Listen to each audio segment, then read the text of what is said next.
প্রিয় শিক্ষার্থী, আসসালামু আলাইকুম। আজকের ক্লাসে 102 পাতার 5 নম্বরে যে অঙ্কগুলো আছে সেই অঙ্কগুলো করে দেখাবো। দেখো, 5 নম্বরে লেখা আছে খালি ঘর পূরণ করো। এখানে মোট 5টা অঙ্ক আছে।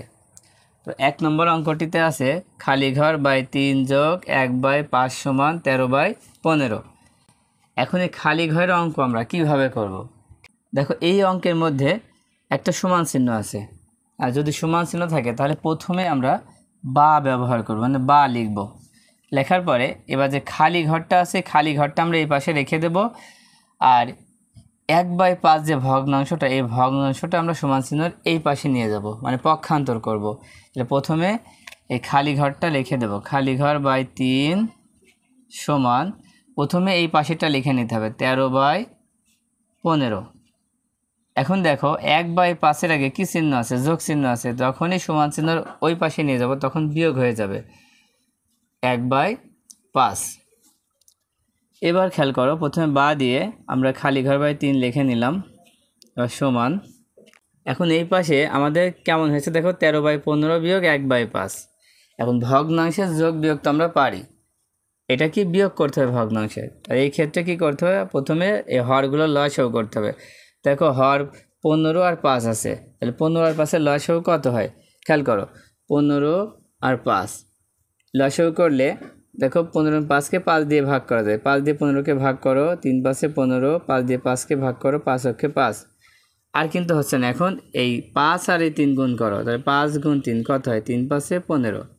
লসাগু কত হচ্ছে? লসাগু হচ্ছে 15।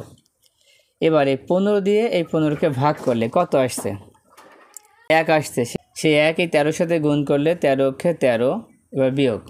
দেখো, 5 দিয়ে এবার 15-কে ভাগ করো, 3 5-এ 15, 3 আসছে। সেই 3 1-এর সাথে গুণ করলে 3 অক্ষে 3। বা এবার খালি ঘর বাই 3 সমান, দেখো 13 থেকে 3 বিয়োগ করো, কত আসছে? 10। আর নিচে আসছে 15। এবার কি করতে হবে? দেখো, এই খালি ঘরের সাথে এই 15 গুণ করতে হবে, এবং একে বলে আড়াআড়ি গুণ। আর এই 3-এর সাথে 10-এর গুণ করতে হবে। প্রথমে আমরা খালি ঘরের সাথে 15 গুণ করব। খালি ঘরের সাথে 15 তো আর গুণ করা যাচ্ছে না, সেই জন্য আমরা লিখে দেবো খালি ঘর গুণ 15 সমান 3-এর সাথে 10 গুণ করলে কত হয়? একবারে গুণ করে দাও, 3 10-এ 30। একবারে কিন্তু গুণ করে দেওয়া যাবে, 3 আর 10 গুণ করলে 3 10-এ 30। এবার খেয়াল করো, খালি ঘর আর 15 কী অবস্থায় আছে? গুণ অবস্থায় আছে। তাহলে 15-র আগে গুণ চিহ্ন। এখন এই 15টাকে আমরা সমান চিহ্নের ওই পাশে নিয়ে যাব। যদি ওই পাশে নিয়ে যায় সেই ক্ষেত্রে আমাদের কি হবে? গুণ থাকলে ভাগ হবে। এই ভাগটা তোমরা নিচে দাগ দিয়েও লিখতে পারো, আবার পাশে এভাবে লিখতে পারো। এবার আমরা ভাগ করে ফেলব। দেখো, 30-কে 15 দিয়ে ভাগ করলে কত আসছে? 2 আসছে, তাই তো? 15 দুখানি 30, তাহলে খালি ঘরে কত হবে? 2 হবে। খালি ঘরে 2 হবে। আমি উত্তরটা লিখতে পারি, অতএব খালি ঘর বাই 3 যোগ 1/, সমান 13/15। তাহলে এখানে কত হবে? 2 হবে। আচ্ছা, এবার 2 নম্বর দেখো, 2 নম্বরে আছে 5/7 যোগ খালি ঘর বাই 5 সমান 32/35। এই অঙ্কটাও ঠিক একই নিয়মে। হ্যাঁ, তাহলে প্রথমে আমরা কি লিখব? বা দিব, কারণ এখানে সমান চিহ্ন আছে। এই যে খালি ঘরটা, এই খালি ঘরটা আমরা রেখে দেব, সমান প্রথমে আছে কত? 32/35। সমান চিহ্নর পরে যেই সংখ্যাটা থাকবে সেটা আমরা আগে লিখব। দেখো, এখন 5/7-কে আমরা সমান চিহ্নের এই পাশে নিয়ে যাব, তখনই কি চিহ্ন হবে? দেখো, 5/7, এই 5/7-এর আগে কোনো চিহ্ন আমরা দেখতে পাচ্ছি?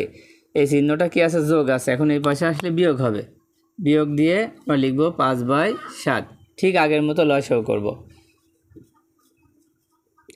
দেখো, এখানে 35 আর 7-এর লসাগু কত হবে? দেখো, আমরা না করে বলতে পারি যে বড় সংখ্যাটিকে যদি ছোট সংখ্যা দিয়ে ভাগ করা যায় তাহলে বড় সংখ্যাটা হবে লসাগু। দেখো, 7 দিয়ে 35-কে ভাগ করা যাচ্ছে, 5 7 35, তার মানে 35-এর লসাগু হবে 35।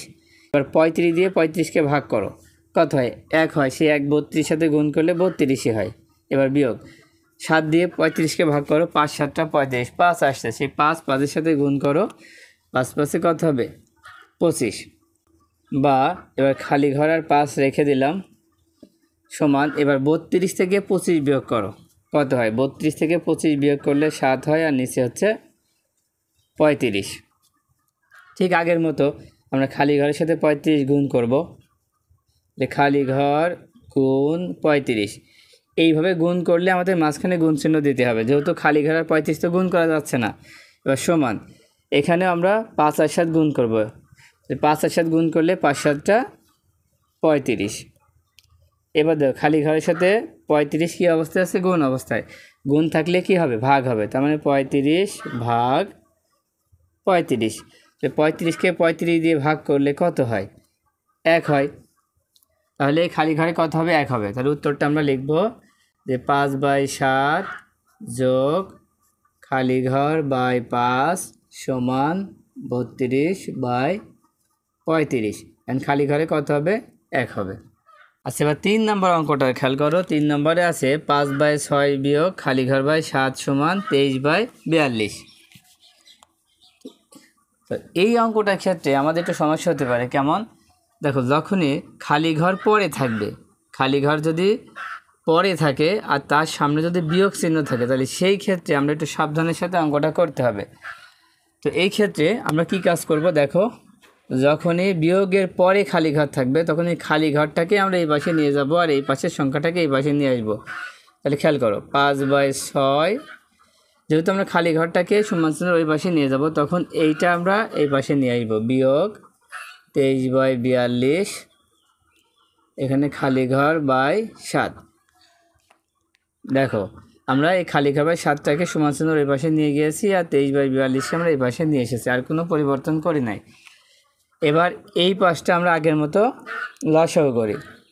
দেখো, 6 আর 42-এর লসাগু কিন্তু 42ই হয়, কারণ 6 দিয়ে 42কে ভাগ করা যায়। এবার লসাগু যদি 42 হয়, তাহলে 6 দিয়ে 42কে ভাগ করো, কত হয়? 6 7টা 42, 7। সেই 7 5-এর সাথে গুণ করো, আর 7টা 35। এবার বিয়োগ, এবার 42 দিয়ে 42কে ভাগ করো, কত হয়? 1 হয়। সেই 1 23-এর সাথে গুণ করলে 23 অক্ষে 23 সমান খালি ঘর বাই 7। এবার 35 থেকে 23 বিয়োগ করো, কত আছে? দেখো, 5 থেকে 3 বিয়োগ করলে 2 হয়, আর 3 থেকে 2 বিয়োগ করলে 1 হয়, আর নিচে হচ্ছে 42 সমান খালি ঘর বাই 7। দেখো, আমরা ঠিক আগের মতো সবসময় খালি ঘরের সাথে আগে গুণ করার চেষ্টা করব। তাহলে খালি ঘর গুণ 42, আর 7 আর 12 গুণ করো। 7 12 কত হয়?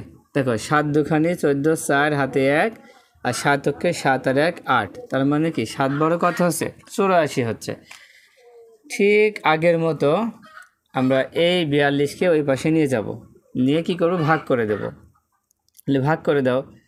দেখো, সমান 84, গুণ থাকলে ভাগ হবে 42 হবে। এবার 84কে 42 দিয়ে ভাগ করলে কত হয়? 2 হবে। 42 2 84। তাহলে এখানে আমরা কত পেয়েছি? 2 পেয়েছি। অঙ্কটা তুলে ফেলি। দেখো, 5/6 বিয়োগ খালি ঘর বাই 7, তাহলে খালি ঘরে হবে 2 সমান 23/42। আশা করি তোমরা বুঝতে পেরেছো।